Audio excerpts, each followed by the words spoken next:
দর্শক, আজকে যেই বিষয়ে আলোচনা করতে চলেছি আপনারা নিশ্চয়ই থাম্বনেলটা দেখে অবশ্যই বুঝতে পেরেছেন যে আজকে কোন বিষয়ে আলোচনা করতে চলেছি।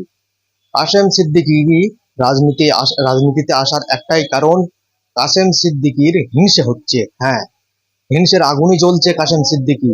কেননা নওশাদ সিদ্দিকীকে দেখে কাশেম সিদ্দিকীর হিংসা হচ্ছে যে নওশাদ সিদ্দিকীর এত ভক্ত মুরিদ আমার কেন নেই।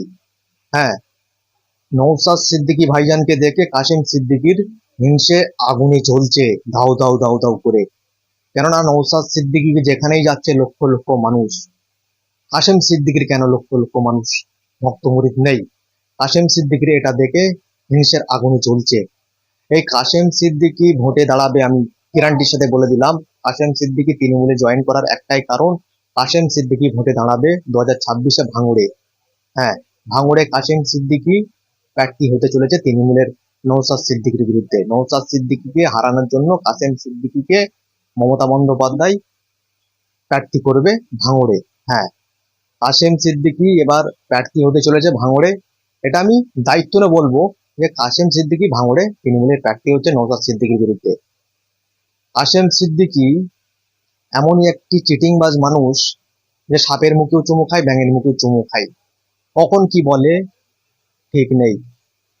একবার বলছে আমি আমার ভাইয়ের দলে জয়েন করব, আবার দেখা গেল যে তৃণমূলে জয়েন করলো। এ সাপের মুখেও চুমু খাওয়া লোক, এ ব্যাঙের মুখেও চুমু খাওয়া লোক। কখন কি বলে ঠিক নেই। মাথা খারাপ হয়ে গেছে কাশেম সিদ্দিকীর। কাশেম সিদ্দিকী যদি ভাঙড়ে তৃণমূলের প্রার্থী হয় নওশাদ সিদ্দিকীর বিরুদ্ধে, আমি দায়িত্ব নিয়ে বলবো কাশেম সিদ্দিকী হেরে ভূত হয়ে বাড়ি ফিরবে। কেননা কাশেম সিদ্দিকী নওশাদ সিদ্দিকীকে হারাতে পারবে না ভাঙড়ে। ভাঙড় এখন নওশাদ সিদ্দিকীর। হ্যাঁ, ভাঙড় এখন নওশাদ সিদ্দিকীর। নওশাদ সিদ্দিকীকে কোনো মায়ের ভাঙড় থেকে হারাতে পারবে না। আমি দায়িত্ব নিয়ে বলবো যে কাশেম সিদ্দিকী হোক, মমতা ব্যানার্জি হোক, অভিষেক ব্যানার্জি হোক, শওকত মোল্লা হোক, কেউ নওশাদ সিদ্দিকীকে ভাঙড় থেকে হারাতে পারবে না। কেননা ভাঙড় এখন নওশাদ সিদ্দিকীর শক্ত ঘাঁটি, আইএসএফ এর শক্ত ঘাঁটি। হ্যাঁ, ভাঙড় এখন নওশাদ সিদ্দিকীর হাতে। ভাঙড়ের মানুষ নওশাদ সিদ্দিকীকে চায়। কাশেম সিদ্দিকী যদি ভাঙড়ে প্রার্থী হয় তৃণমূলের, কাশেম সিদ্দিকীকে লোক ঝেঁটানে তাড়াবে।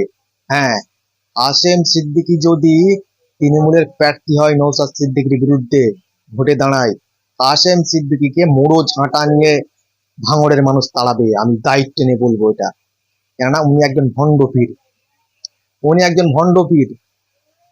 যেসব তৃণমূলের যদি তৃণমূলের ভাইরা আমার এই ভিডিওটি দেখে থাকুন, আপনাদেরকে আমি বলবো এই কাশেম সিদ্দিকী থেকে আপনারাও দূরে থাকবেন।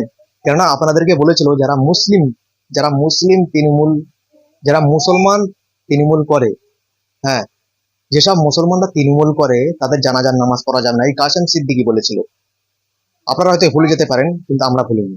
এই কাশেম সিদ্দিকী একটা সময় বলেছিল যেসব মুসলমান তৃণমূল কংগ্রেস করে তাদের জানাজার নামাজ পড়া যাবে না। এখন কাশেম সিদ্দিকী জানাজার নামাজটা কে পড়বে? আপনাদের কাছে প্রশ্ন রইল। তৃণমূল ভাইদেরকে বলবো কাশেম সিদ্দিকীকে পাল্টা জবাব দিন যে আপনার জানাজার নামাজটা কে পড়বে। আপনারা হয়তো ভুলে যেতে পারেন, আপনাদেরকে মনে করে দিলাম আমি।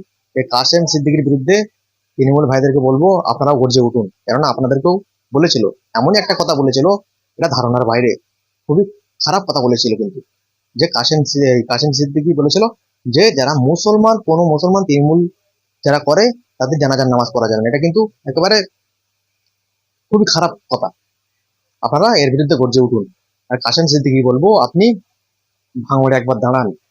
ভাঙড়ের মানুষ আপনাকে কিভাবে জব্দ করে, ভাঙড়ের মানুষ আপনাকে দেখিয়ে দেবে। ভাঙড় নওশাদ সিদ্দিকী। হ্যাঁ, ভাঙড় এখন নওশাদ সিদ্দিকীর। আপনার মতন চিটিংবাজ লোকের জন্য নয়। দর্শক, এই বলে বক্তব্যটা শেষ করলাম।